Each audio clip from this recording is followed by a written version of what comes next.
Welcome back to the dojo, everybody. This is True Talk with TRUMOTION, where a couple of guys talk about how to make the world a better place, and hopefully make your day a little bit better in the process. My name is Mark, followed by my co-host Stephen. Good morning. Good morning. All right, let's get things kicked off. Well, obviously, we like to do our weekly recap. We just kind of briefly talked offline, I guess you could say, off mic. Before the show. Yeah. Off the air. Off the air. We'll take this off air. All the stuff you were doing yesterday. So you made something pretty cool yesterday. Yeah. My brother commissioned me to make a wood brand for his cutting board little shop that he has. It's not little, it's actually pretty cool. And he actually has a cutting board shop. He makes he just has wood tools and he makes cutting boards and he gives them to people or he sells them. Oh, sorry. Cutting like food cutting boards. Yes. Gotcha. Yes. Well, you have to does he have like a link or a website or? It does not yet. Not yet. How can we commission one? It's by word of mouth. Okay. So I guess this is me talking about it. So maybe I can put you in touch if you need a high quality, different types of wood pattern cutting board. Yeah, could he make one with the logo on it? Not sure. Ask him, and if he can, we'll definitely. I'm not going to false market for something he can't do because guess what? He asked me to build a wood brand, and that was something that I never did before. There you go. And so my week has been filled with wondering how to do it, how to plan it, and then go about it. And that was yesterday, and that was That's why I missed the Dojo Olympics. Yeah. So, when you said wood brand, I literally thought like cast iron. It's bend the metal to make the thing, and then it's on like a wrought iron thingy. Then you heat it up and then sear it. It's similar. I took a modern approach. I used brass. Okay. And I found brass in the form of a brass hammer. Okay. A non-sparking hammer. And so I took that and I turned it into a brand. There you go. But essentially it's the same thing. Yeah. Had I access to other materials, I probably would have done what you were thinking in your mind, like a cattle prod or cattle brand, a big long stick. Just so you can put it in the fire and whatnot. And this one heats up via a blowtorch. So still heats up, right? Yeah, it still heats up. So you're doing that. You finished editing a book you were working on? I did, yes. I finished a book this week. It sent it off. It's awesome. It's my best work all year. It's by an author that used to be a student here. His name's right. Adam. How do you say his last Malore. name? Malore. Adam Malore. What's the title again? It's How to Deal with Stupid. How to Deal with Stupid. How to Make Life Changes Without Losing Momentum. Yes, he does say his karate instructor. That's us. Even though he doesn't name drop us. Jerk. But we still love you, Adam. You could have changed our names. He could have changed your name for privacy. Yeah, exactly. He doesn't want us to get too famous. I get it. But you should totally check out Stephen's Audible version or get the hard copy. We would prefer the Audible version. Will it be on Audible? Yes. Okay. I think we so. haven't. It's not published yet. Let us know when it's published, and we'll definitely make sure that I'll definitely pick up a copy. Yeah, because I'd rather listen to it than physically read it. It's a very good book. So I was happy to be given the opportunity to read it. Nice. And it's honestly a lot of practical things. Yeah, nice. Yeah, Adam was he was in terms of not training anymore. He's not gone. He's a nice guy. He's very thoughtful, and he's a big thinker. So sometimes that can be a detriment to his own self, and we've talked about that with him, or I've talked about that with him.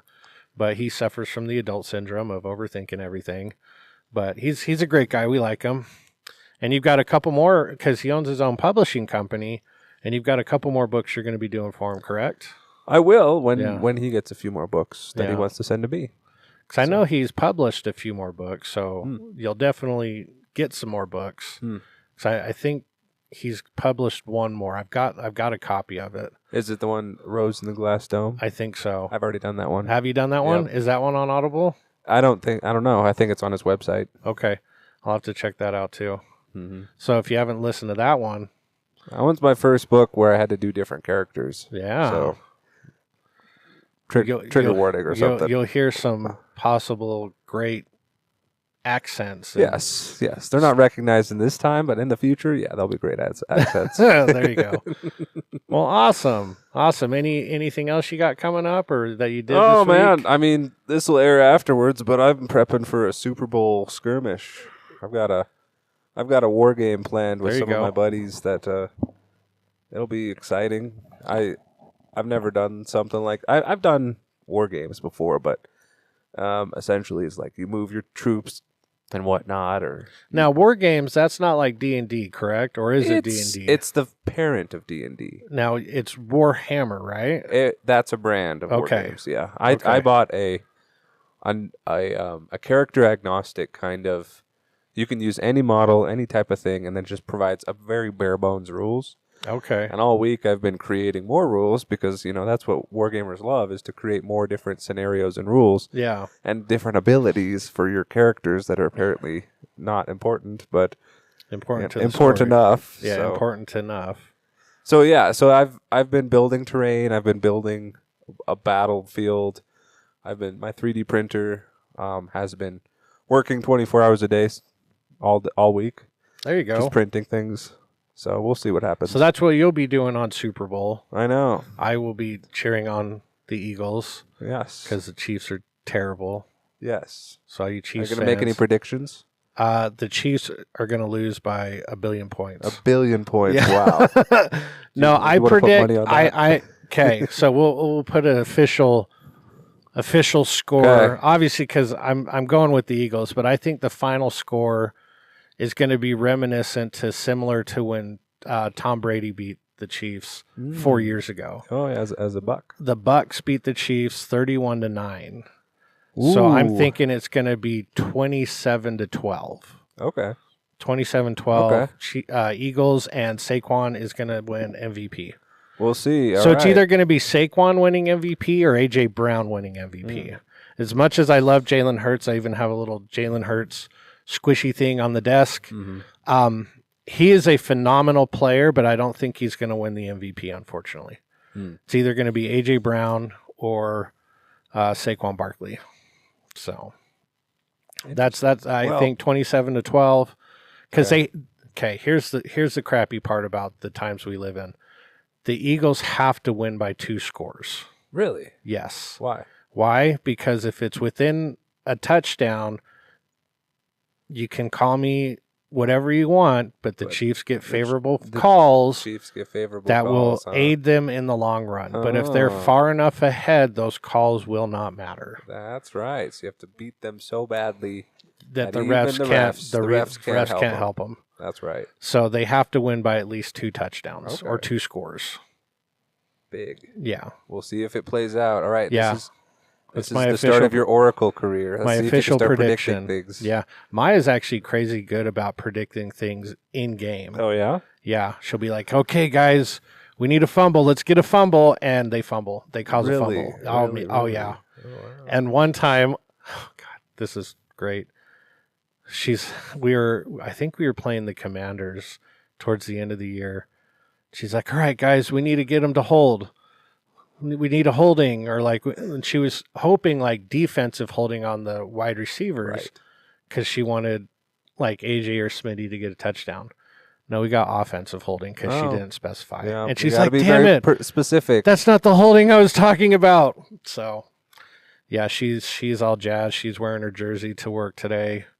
So when you hear this, we will either be very, very happy or I'll be finding reasons why the Chiefs cheated. Yeah, clearly. So for all you Chiefs fans, I love you. I don't have anything against you guys. We have a lot of them in the dojo. Yeah, root for your team. Because they're all a bunch of bandwagon jumpers. They're all a bunch of kids, too young.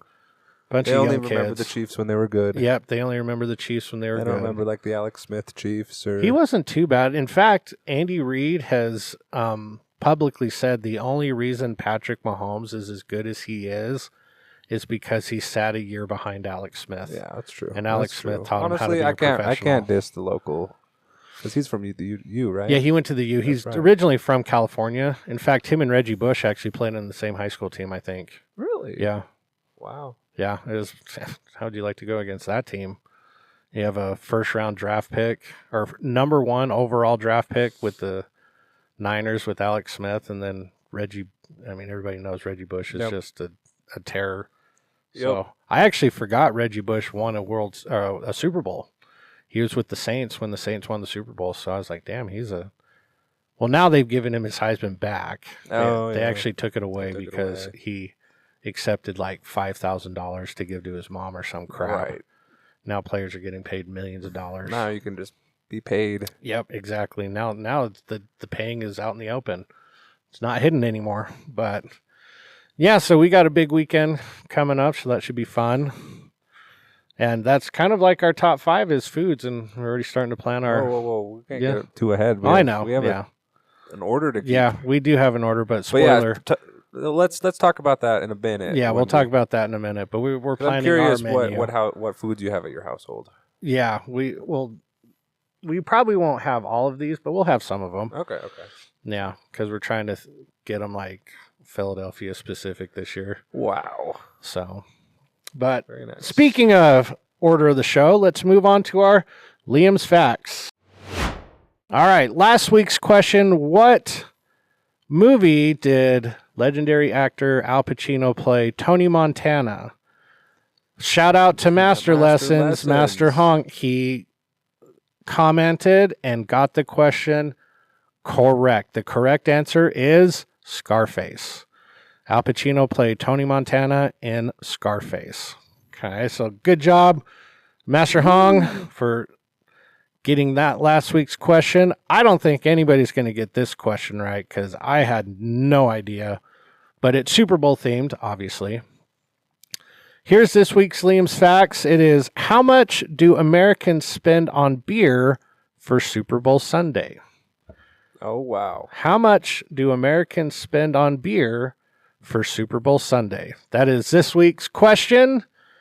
Make sure to comment or email us at trutalktuesdays@gmail.com and let us know what you guys think. Love to shout you out. Yep, exactly. All right, moving on to a word from our sponsor. Checking Dojo Vibes, got something to share. TRUMOTION merch shop, got that ninja flair. Shirts and hoodies, slick like Bruce Lee. Karate thread sharp like a kick to the knee. Custom names and colors like a lightsaber's glow. You're the Jedi, watch how your style gon' flow. Scan that code, jump in, it's time to score. With gear so fresh, you'll be wanting more. TRUMOTION merch where the fit's on point. Dressing up clean like $1 billion joint. TRUMOTION, safe stacks like Bruce. Swag right, man, no excuse. From the mat to the street, stepping like Jan. Gear so fly like your own stunt man. Personalize it like your own Stark Tech. Karate gear tight like a chop to the neck. You name your colors like a comic book villain. Step in the light while you're laid back chillin'. Scan the code, it's your time to rise. With TRUMOTION gear, you'll take the prize. TRUMOTION merch where the fit's on point. Dressing up clean like $1 billion joint. TRUMOTION, safe stacks like Bruce.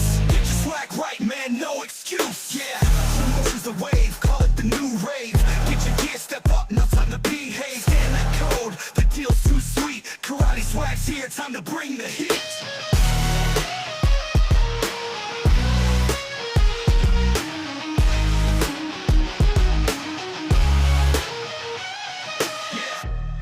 Thank you, sponsor. Thank you.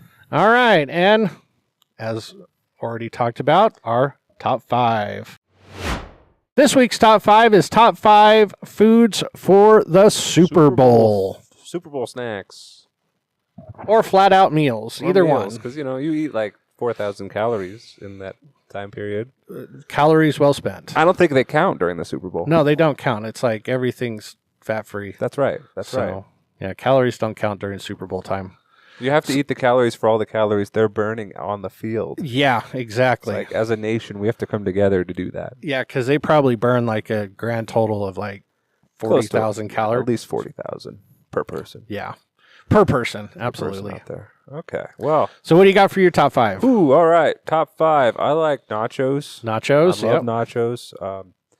We've got, along the lines of nachos, you got chips and dip, which is guacamole.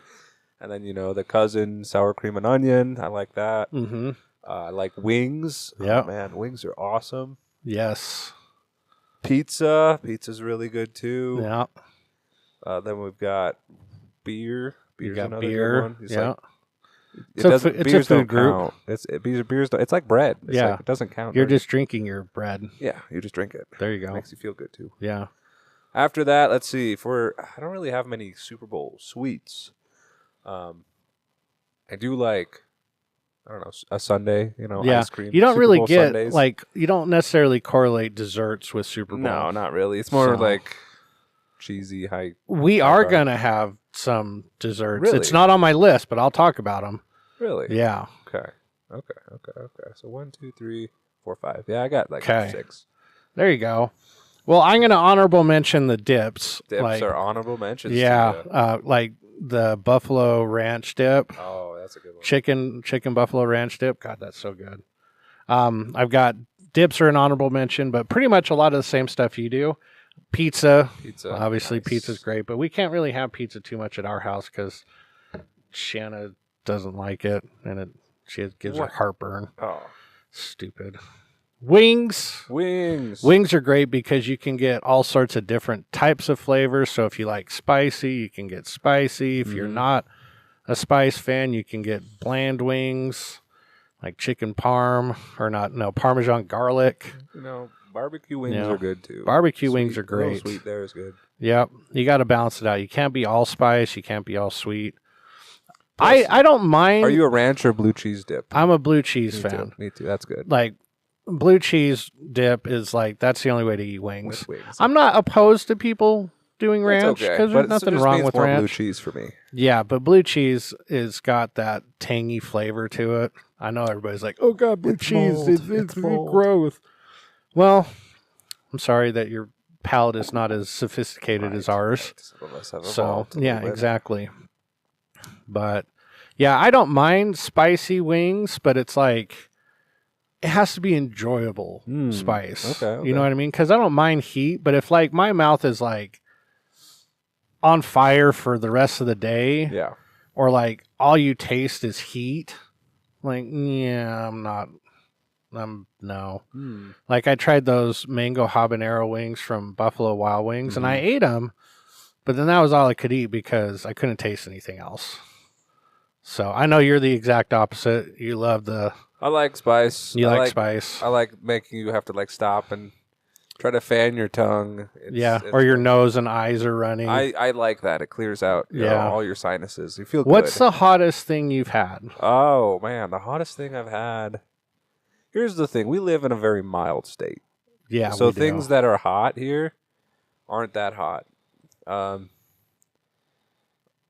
mean, I've had the hottest Buffalo Wild Wings. Yeah, I've had that one. The Blazin', the Inferno. Yeah. Have you done? They have a challenge. Have you done that? No, I haven't done the challenge. You should do the challenge. Get your picture up on the wall. Oh man, that might be a lot. Well, it's not. It's not you just have to finish 6 of them. 6 of them. Yeah. It's not you got to eat 50 of these blazing wings. I think my hubris might be bigger than my like for heat. Yeah. I don't know if I'll like it that much. But yeah. I do try it. You do enjoy the spice. I do enjoy the spice. Have you had anything with Carolina Reaper sauce? Yes, I have that. I actually just have that at home. Really? Yeah. Because apparently I think it's still considered the world's hottest pepper. It's one of them. Yeah. Yeah. Scovilles. Yeah, in terms of Scovilles. You gotta go to Famous Dave's and get their hot sauce on their things. Yeah. Not that hot. No. It was at the Devil's Spit. Yep. That's not very hot. Not very hot. I can have that. You can have that. See, that's yeah. Then what's the ramen place? What's with the truck, with the food truck? It's kind of I don't know. Cup Up. Oh, Cup Up. Yeah, I did a 10 there, and that was okay.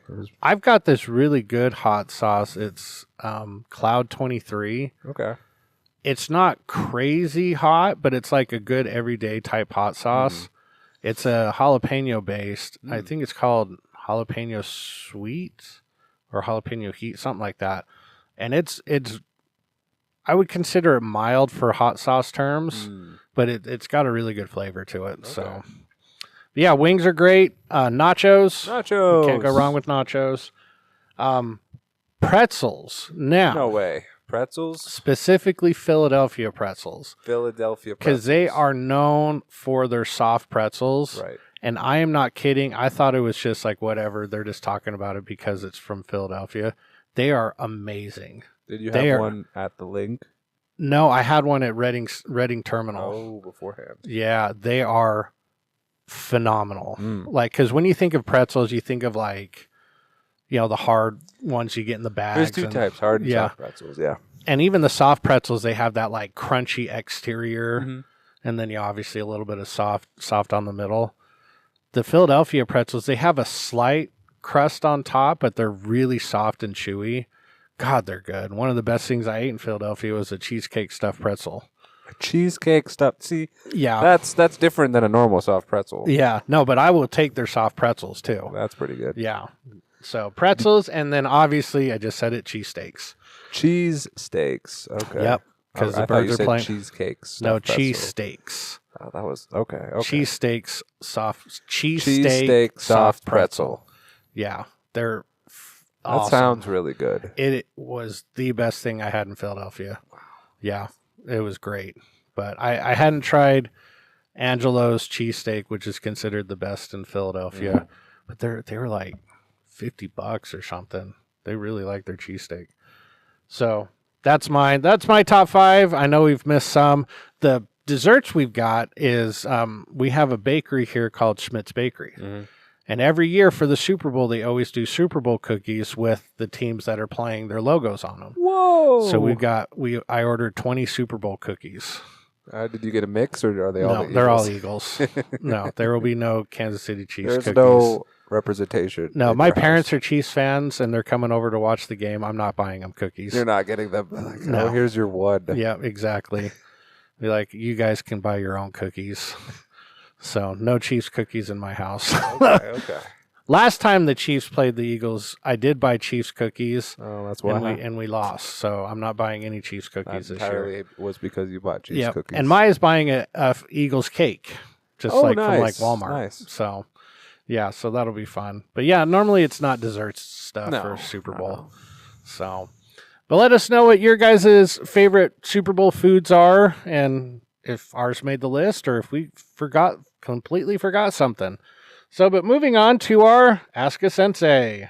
All right, this week's questions, they're not necessarily Super Bowl questions, because I could talk about the Super Bowl for a while. I know you could. Well, it'd be a little boring for most people. But this week's question is, what's most important to you right now? Yeah. Whoa. That's now? Right now. Man, that's a good question. What's most important to me right now is building good habits. Okay. Right now I am working on so many different things. Mm-hmm. And I'm trying to make that motivation turn into discipline, turn into habit. So it's like, when that's gone, what do I do? Am I still doing the good things, or am I, twiddling my thumbs or not being productive or whatnot? It's difficult. It's difficult to sort of explain that, but as someone, since you're self-employed, I'm self-employed, it's like, everything we do makes or breaks us. Yeah. It's like, we're in control. Like, when you're self-employed, you're in control of your own destiny. Yes. So if you do well, it's directly because of your efforts. Of you. If you don't do well, it's directly because of your efforts. That's right. So, and it's like, you want to be in the right mindset where it's like, these are good efforts, and so I can expect a good result. Yeah. Or it's like, I know that I messed up here, so I'm, that's why. Yeah. But if you don't want to be in the, I don't know, false mindset that it's like, oh, I'm doing good efforts, but you end up getting a bad result. You want to have those two match up. Yeah. And if you realize that, like, oh, something went wrong, or I got a bad result, why? You have to go back and self-analyze and really look into why. Because you thought you were doing one thing and then end up going the other way. Yeah. So this was something that's not my idea. I heard it from, I believe it was Andy Frisella. Andy Frisella said this. The results you're getting now are a direct correlation of what you did 90 days ago. Okay. Yeah. So it's like, when we do things, we think, oh, we worked really hard today, I should see results today. No, that's not how it is. Your work is front-loaded. Mm-hmm. So you put in a lot of work up front with getting no results. But then all of a sudden the results start coming because of all the hard work that you put into it.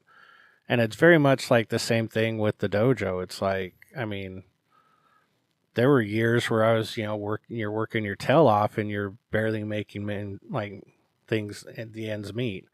Then all of a sudden you get this burst of like students and this and that, and you're like, whoa, what the heck? What? And it was like, well, that was a direct correlation of what you did 90 days ago.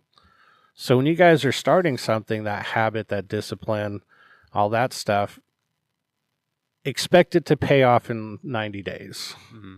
Okay. So when you're doing it and you're putting in all this effort and you're not seeing any results from it, that's not the time to stop doing it.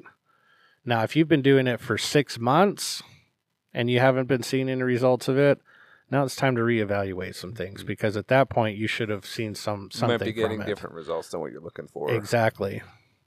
Because again, it was directly correlated to your efforts. So that's right. I would probably say the most important thing to me right now, and it sounds cliche, but it's the students, to be quite honest with you. I mean, without them, there is nothing else. It's very true. Very true. So, I mean... And we had this week, we had quite a few people walk-ins, so quite a few first lessons, intro lessons. So I'm thinking about what you said previously is like, that's like a result of what we've been putting in, because for a while it's been kind of like a famine. It's kind of been very sparse. Yeah. Not many people came in 2024. Yeah. But we were still here and we gave it our best. Yeah. And it's tough because we're comparing a lot of things to before we moved to the new location. That's true. And it's like, okay, we were in that old location for 14 years. So it's like we had 14 years worth of feeding the area to where people were starting to come to us. Now it's like, okay, now we're in a new location. People are refinding us. So it's going to take a little bit of time for that to kick back up. And you have to be patient, but you have to be aggressive. Patiently aggressive. Interesting. Aggressive patience. Yes. To where it's like, you have to understand that it may take time, but you still have to work towards it. Mm-hmm. So, because sometimes we actually had this discussion yesterday with the instructors, and it's like, there are so many businesses and service-based industries out there that have such crappy customer service. And it's like, we've talked about it, it's like the customer service level is just terrible. And I never want that to be us. Like, we never want to take for granted the students that are spending their hard-earned money to train with us. Because the second you start thinking that the students need us more than we need them, it is ridiculous. Because you could be the greatest martial artist in the world. If you don't have anybody to teach, it doesn't matter. Right. Like Bruce Lee is a prime example. Nobody could ever look at anybody and say Bruce Lee was a bad martial artist. Mm-hmm. But he could never run a dojo. He tried multiple times and they failed multiple times. But yet, he's considered one of the greatest martial artists to ever live. Okay, nobody would argue that fact. But he didn't have anybody to share that with. So it's like, okay, what's more important? Being able to do this like crazy form, or being able to teach 25 people? Right. Okay, it's like, well, I have one person that can do impact. Yeah. Is one person really good, or am I able to share and spread the knowledge with 25 people? Mm-hmm. Obviously, you want all of them to be good. All of them. That's what you train for. That's what you train them for. But not everybody's looking to become the next Bruce Lee. So you have to train them for what they want, not what you want. So we never want to take for granted the people that are coming in and doing lessons with us. It's like every time you see them, you need to be really excited as all possible. Really well said. I definitely look at that, and it's like I want to be I don't know their home life. I don't know where they come from. I know we can see certain things. Like we can see when like a kid's feeling down and their shoulders are slumped and they're like just having a weird day. And it's like, okay, I only have you for 30 minutes, but let's see what we can do to make your day better. Yeah, exactly. That's not the curriculum. The curriculum is, let's give them some forms. Let's give them some DMs. Let's do this. But at the same time, we're not building better people if we just stick to that without any emotion. We want to make sure that it's like we're there for them. Yeah, we need them. Exactly. So yeah, we never want to make sure the students ever feel neglected or they're not important. They're the most important thing that we do. So that's true.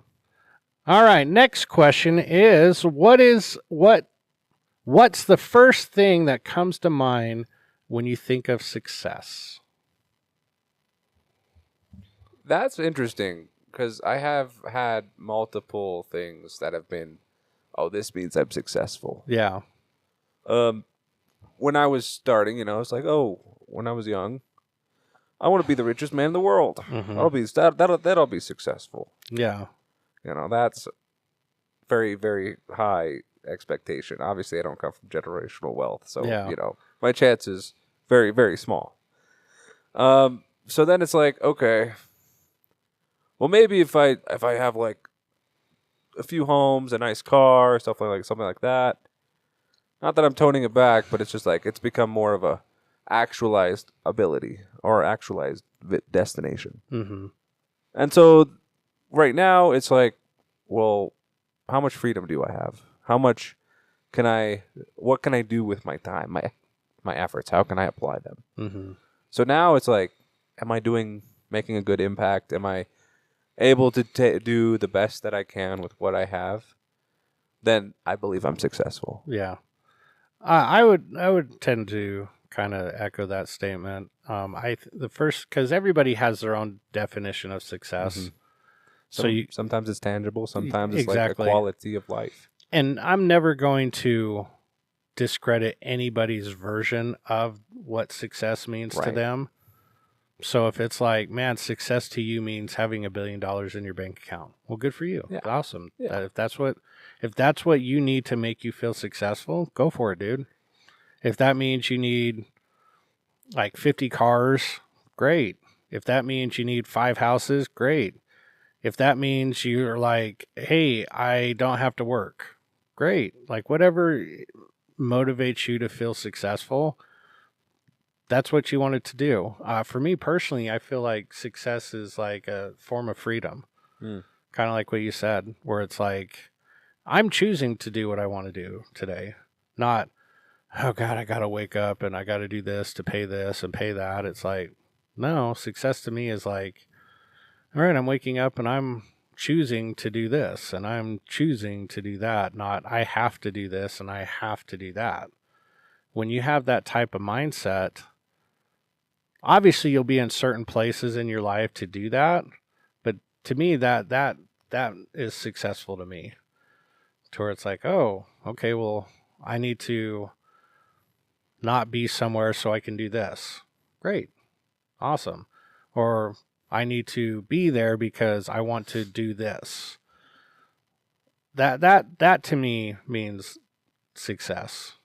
I mean, you could put a certain dollar figure number to that, but I'd rather not, because I never want to give it a cap to where it's like, okay, if you're like, okay, if I get $1 million in the bank account, I'll be happy.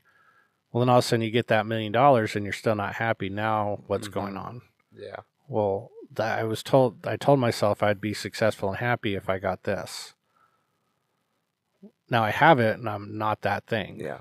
Maybe because it was more, but you just didn't know it. Or it's something completely different. You may never know. So I try not to give myself like cap numbers where it's like, if I get to this, then I'll be happy. Or I shouldn't say happy, successful. Because success and happiness, I personally think they should correlate, but they don't. Right. So, very successful people are mostly unhappy sometimes. Well, to their definition of success. Right.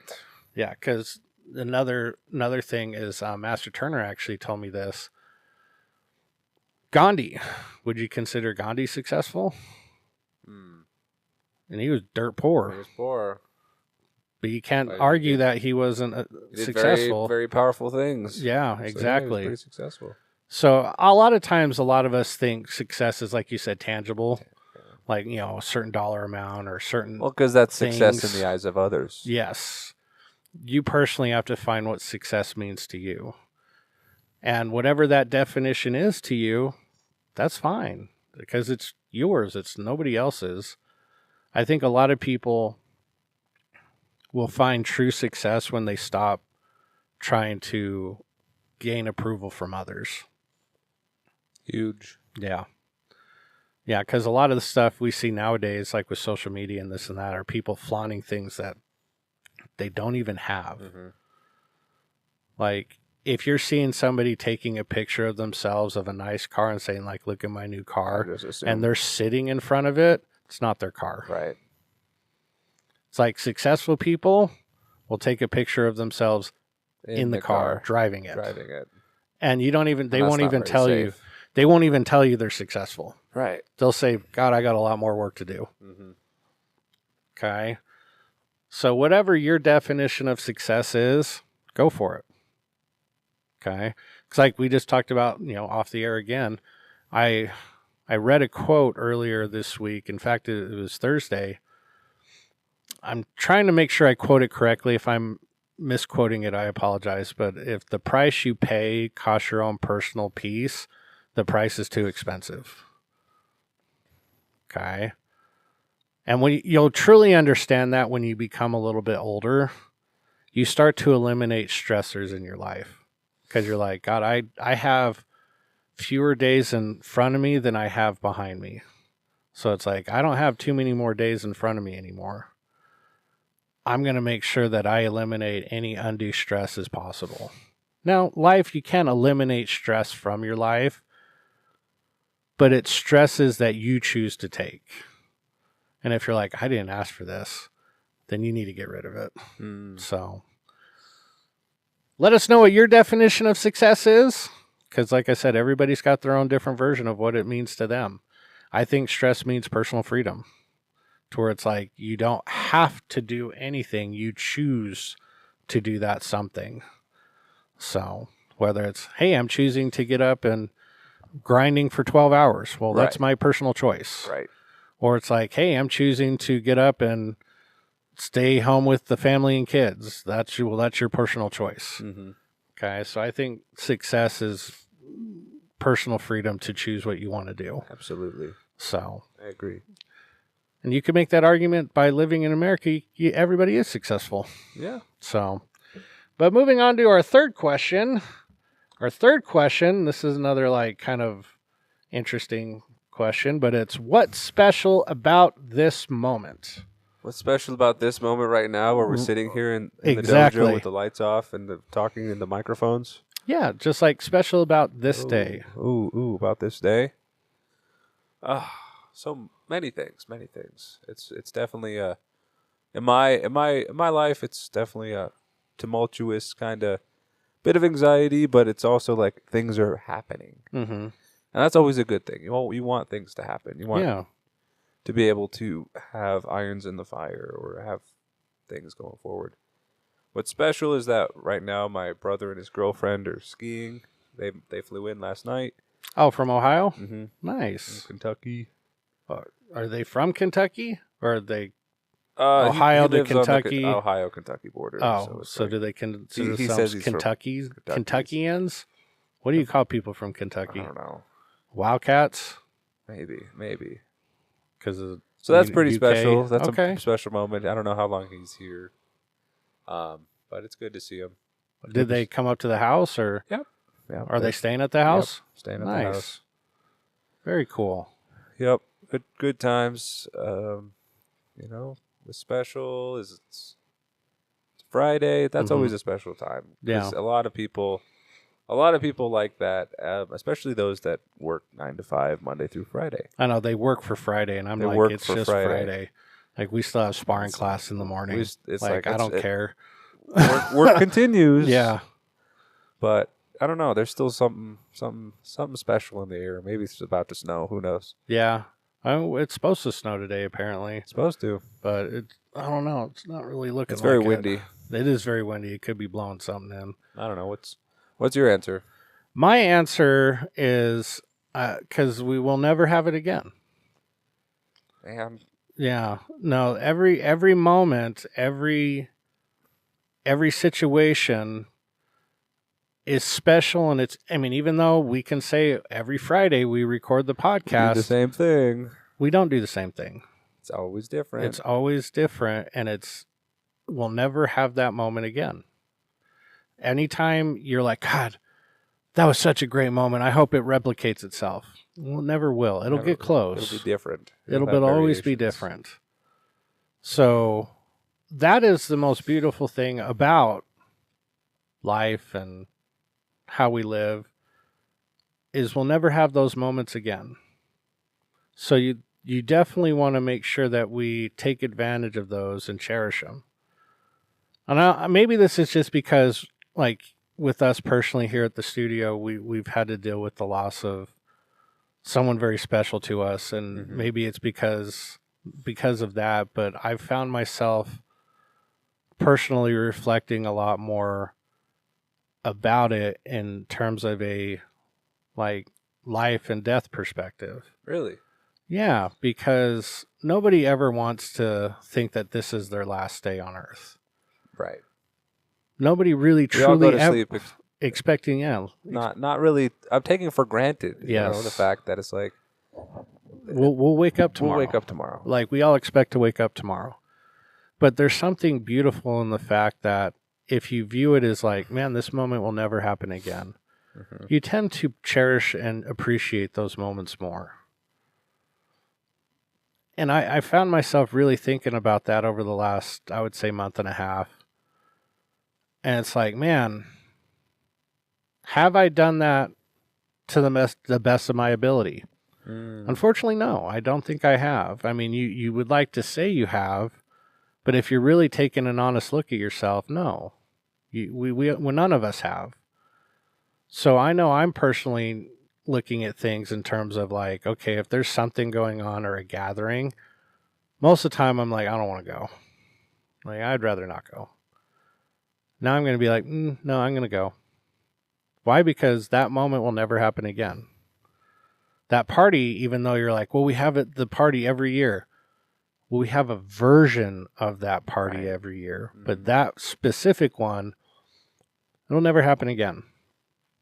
So the most special thing about this moment is that moment. I mean, the fact that we'll never have this moment ever again. And that you could look at that as a sad thing, or you could just look at that as an opportunity to appreciate it more. Yeah, every Friday it's like, okay, every Friday we're gonna do podcasts, workout, lessons, go home. Well, every podcast is different, every lesson is different, every workout is different, even though outline-wise they're similar, but we've never talked about the same thing. I hope not. The entire podcast or the entire lesson. We've talked about a lot of similar things. Yeah. But that's what makes each moment special, is because that'll be the only moment you have that way ever. Never have another one like it. So you could never tell yourself, I've lived a boring life. Why? Because you've had hundreds of thousands of unique moments. You just have to frame it correctly. So that makes a lot of sense. I personally think that's what I think is special about this moment, is even though, like I said, yeah, we see each other every Friday to do the podcast and this and that, but they're always different. That's right. They're subtly always different. And like you just said, they're fleeting. So I personally am going to take the challenge to everything that I'm doing. I'm taking it from the lens of this won't happen again, so I'm going to take full advantage of it. You're doing the "this will never happen again" challenge? Kind of. Where it's like, make it popular on social media? I don't think it'll trend very well, personally. This will never happen again. Enjoy it while it lasts. Yep, exactly. And then I'll say it tomorrow. This will never happen again. Well, technically, I'm right because this is a new day. The other video is different. Yeah. Make an impact. There will never be another Friday, February 7th, 2025. That's right. Yep. There will be another Friday, February 7th. Of course. But it won't be 2025. Right. So this specific day won't happen again. We can reminisce on it. Of course. And talk about it. To an extent. But we can never replicate it. Yeah. So it's like, even like, let's round it back to the Super Bowl. There we go. These two teams met 2 years ago. Yep. But it's a completely different game. Really? They're similar players. But they're not the same teams. Mm-hmm. They wear the same logos. Right. But they're not the same teams. They're different. Both of them. Mm-hmm. So it's like, everybody's like, oh, we just saw this game. No, you saw a game 2 years ago. Okay, just like, oh, we've done this form. Yeah, but now it's going to be better. Yeah, hopefully. Oh, we've done this technique. Yeah, now it's going to be different. It's going to be better. Why? Because you're better, hopefully. So I kind of, challenge everybody out there to, what did we call it? What'd you call it? I don't know. I forgot. Yeah, because it was fleeting. It was a fleeting moment. This is the last day challenger or something like that. Make every moment count challenge. Make every moment count challenge. But yeah, really make every moment count because you're not going to have that one. It's like I talk to the same people virtually every day. Yeah. Not the same conversations. Oh, yeah. Okay. So, and again, maybe it's just because I'm reflecting on the people that I've lost. And more specifically, the individual that we lost. Mm-hmm. Man, he's unintentionally teaching me a lot of lessons. Whoa. So, yeah. It was interesting because I don't know if we talked about it on the air or not, but I think it was the first week back to class after break and, dealing with Liam's passing, Paige found a Post-it note and she was holding it and I go, hey, is that yours? And she goes, no, actually, I think Liam wrote it. Whoa. And last month we have a board that we have a word of the month and this and that. And for the month of December was believe. And students can choose to write on a Post-it what that word means to them and they put it on the board. Well, last month, Liam and Paige were the only ones that put their note on the board because they're the only good students. That's right. And she goes, Liam and I were the only ones that posted on the board, and this isn't my handwriting. And it says that we've actually taped it to the desk. So in his words, belief means having faith even when it's difficult. And it's like, damn. Yeah, no, you're right, Liam. So what we went through with him was very difficult, but you still got to have faith that we're going to get through it. And I've been learning a lot from it. He's been teaching me a lot of lessons unintentionally. So, Liam, thank you, buddy. But, yeah, start thinking about what's special about this moment for you guys. I know I'm going to go home and ask my family about it, and they're going to just tell me it's because the Eagles are in the Super Bowl. Like, that's a pretty good answer, but that's all right. But moving on to our fight scene. All right, this week's fight scene is going to be an interesting one. Oh, here we go. I say that every week, but I truly believe this one. I was thinking about going a couple of different ways with this one, but I ended up deciding this matchup. It's Richard B. Riddick. Riddick from the Riddick franchise. Versus a Xenomorph. Yes. The world's greatest prey / creature thingy. Alien? versus one of the Earth's best hunters. So you're looking at a predator? No, not a predator. Not a predator. Have you ever seen the movie Riddick or Pitch Black? No. Okay, Richard B. Riddick is considered a great quote unquote hunter. He's a criminal, but he ended up getting his eyes shine so he can see in the dark. Oh. So in this franchise called Pitch Black, they go to this, they get stranded on this planet where they have like 4 suns, and they have these creatures that cannot be in the sun. No way. And then once every so often they go into this eclipse where it gets no sun, no light for like a year. And then these creatures kind of rave havoc. Oh, wow. And he's the only one that can deal with these creatures and see in the dark and see them. And he's kind of a badass. Okay. If you have not watched the Pitch Black series or the Riddick series, good show to watch. Okay. So we have a good hunter versus a xenomorph. If you don't know what a xenomorph is, those are the aliens from the movie Aliens. I know what those are. I know you do, but I don't know if everybody knows what they're called. They're called xenomorphs. Yeah, I was going to do Predator versus xenomorphs, but Predator, I think. Yeah, but we've already done a Predator. I was even thinking a Riddick versus Predator, but I chose the xenomorphs.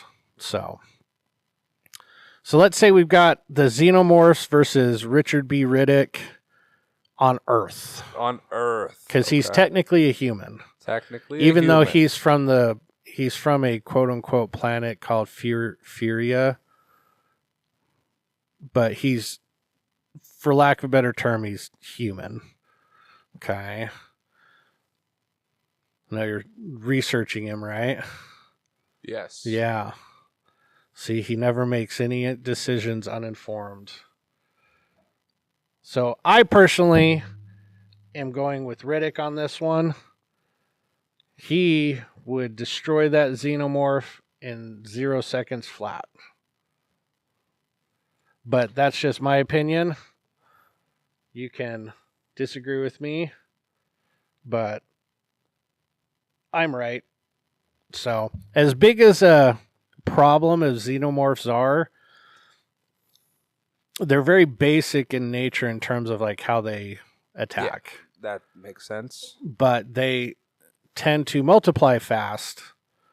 So, if he can deal with the hive quickly, he will take them. With Riddick too. He will deal with them quickly. But now let's say they're on a different planet that the queen has kind of colonized. Oh, no. So now they're not one xenomorph, they're many xenomorphs. What? That's different. Yes. So like Aliens, the movie Aliens. Facehugger. Yeah. So with that in mind, I would think that by numbers, the xenomorphs would take him versus Riddick on Earth, and a couple. We'll say a couple, not like 3. So I just think that's interesting because I think there's the whole background of Riddick being from different interplanetary areas. Yeah.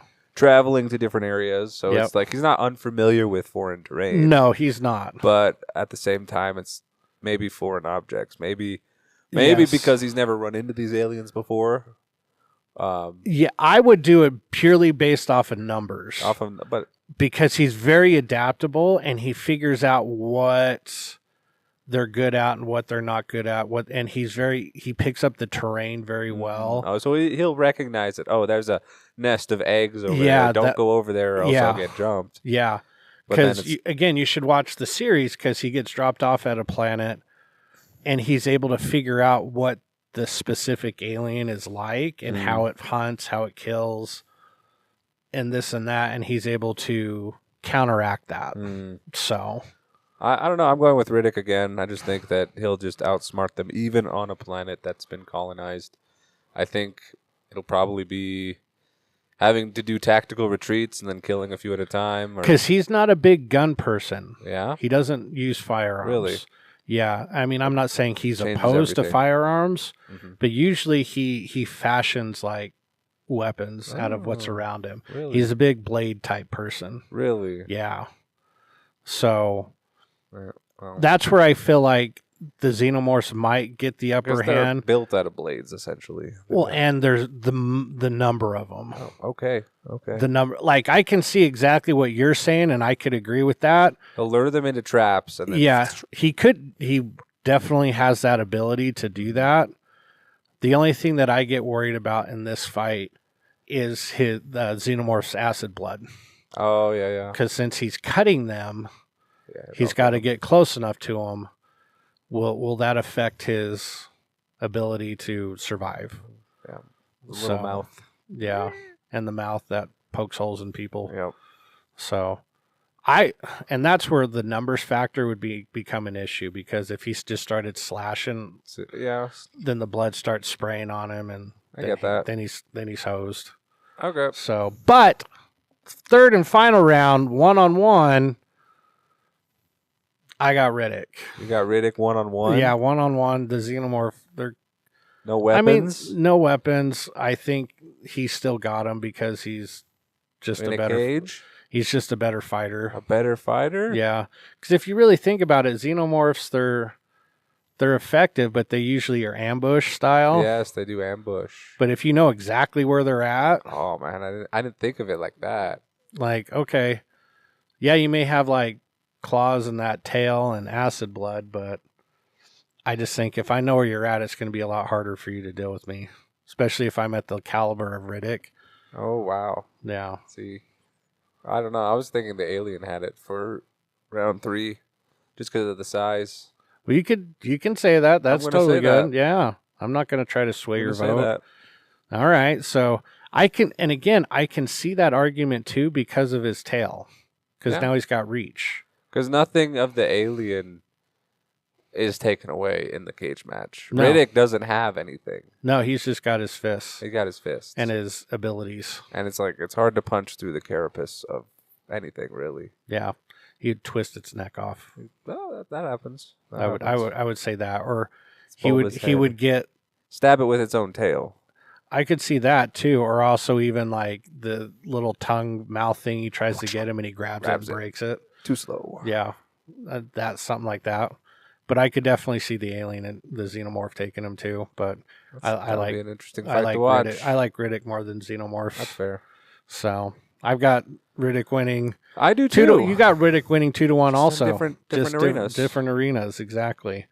But let us know what you guys would think. Who would win in a fight between Riddick and a Xenomorph? So also, little FYI, if you have not watched the Riddick franchise, definitely a good one to watch. Starts with Pitch Black, then Chronicles of Riddick, and then ends with Riddick. Or I shouldn't say ends with. The last film is Riddick. I think they're trying to make another one, which they can. So, but moving on to our joke of the week. This week's joke of the week, I thought it was funny. I told my wife she didn't think it was very funny, but that's okay.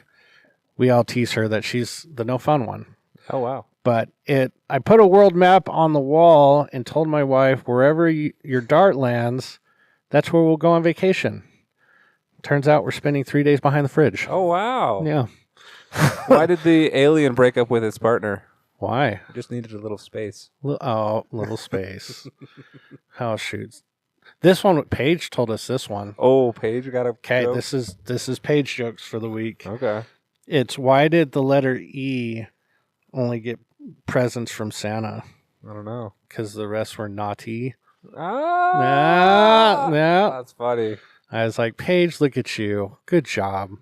I'm proud of you. So that's our joke of the week.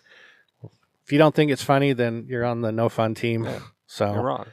If you got a funny joke, leave it in the comments down below. I love to read them. But moving on to our shout outs.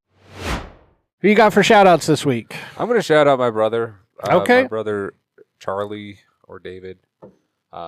He was the one who told me to build the wood brand. And did you say Charlie or David? His first name's David. Oh. That's his professional name. Oh, but you call him Charlie? Everyone calls in our family by our middle names. I was going to say, I've noticed that because, spoiler alert, no. Steven's real name is not Steven. Oh, no way. Or I shouldn't say, it's not his first name. But that's his first name to us. That's my legal name. That's your legal name, so. But my parents, they decided to mess with our social lives and have secret names that they call us. That turns out we're called middle names. So yeah, there it is what it is. Yeah. Either way, thank you, Charlie, for helping me build a new skill. There you go. I mean, it was a challenge, and I built something, and it's pretty cool. And I look forward to seeing what you can do with it. Nice. Well, good job, Charlie, for stretching Stephen's skill set now. Oh. Now we can put metal worker on there. Right? Yeah. Also, if you ever listen to this, send us your information so we can buy a cutting board from you. Yeah. So if you need a fancy cutting board, we know a guy. We know a guy. That knows a guy. That's right. So I'm going to shout out the students and just everybody that continues to come and support the studio. Hopefully everybody's liking the show. Mm-hmm. Which if you made it this far, don't forget to like the show. Yeah, like the show. Which we need to start threatening people with bodily harm for not liking the show, especially in class. Extra push-ups for you. Extra push-ups. Just because we care about you and we need you to like the show. Have you listened? Have you commented? Exactly. Also, I know it's cheesy, but I'm going to shout out the Eagles. Oh, no way. Yeah, good job, boys. We're proud of you. This will happen. This will air afterwards. So. Yeah, so I'm just saying, celebrating. You're doubling down on your previous Oracle prediction. I'm celebrating the Eagles Super Bowl victory. Oh, okay. When you guys listen to this, and if it's not, it should have been. So, yeah, good job, guys, on a phenomenal season. Speaking of which, the Eagles got freaking robbed in the awards last night. I was so upset. What? The only one that won an award was Saquon for Offensive Player of the Year. I personally think he should have won MVP, but only quarterbacks win that award now for some reason. Unbelievable. We had 2 defensive rookies nominated for Defensive Rookie of the Year. Neither one of them won. It got sent to some stupid Rams player who was talking crap about the Eagles. Can't stand that guy, Verse. And then we had Vic Fangio for Assistant Coach of the Year, and he didn't win. Unbelievable. And his team is in the Super Bowl. And the guy that won it, his team is not in the Super Bowl. They lost their first playoff game. Yikes. Stupid Lions. Unbelievable Lions. Crazy. And Howie Roseman, our GM, wasn't even nominated for GM of the Year. And he put together a Super Bowl winning team. What a jerk. What? Stupid NFL. But NFL, come on. Yeah. Shout out to the NFL for not doing what they're supposed to. Shout out to the Eagles for doing what they're supposed to. Keep going, guys. And we'll see how it plays out in a couple of days. Man, it's going to be a long 48 hours. Yeah. So, all right, I can manage. But any final thoughts you want to leave the people? No, just continue to cherish these moments. Yeah. Make every moment count. Make an impact. Yeah. I don't know. I've been pretty good at being kind to people that are like helping me with like checking out my groceries and stuff. Yeah, anytime somebody's providing you with the service or doing something for you, be nice to them. Outwardly nice to them. Yeah. Not just polite. But don't tell them thank you. Yeah, and have a nice day. Have a nice day. Thank you for helping me with this. I always try to say have a nice day before they tell me that have a nice day. That's fun to do. It is. It's fun to also read their name tag and then call them like, hey, Steve, have a nice day. Hey, what is your name tag? I can't read that. Have a nice day. Aaron. Aaron. Have a nice day. Oh God, that name has probably been ruined for people. I can't. I'm curious on how many people actually named Aaron get called Aaron now. Oh, Tuds. Yeah. They have to take it as a nickname. Yeah. Now. Balake. It's Blake. Oh, Blake. Oh man. D nice. Is there a D nice? Denise. Don't get smart with me, D nice. It's Denise. That if you have not watched that Key and Peele skit, Key and Peele. Oh God, it's so funny. It's so good. Yeah, Mr. Garvey is the teacher's name, and it's funny because I know a Mr. Garvey. So that's exciting. But have a great week, everybody. Thanks for listening to the show, and make sure you kick it with us next time. Kick it with us next week. Bye, everyone.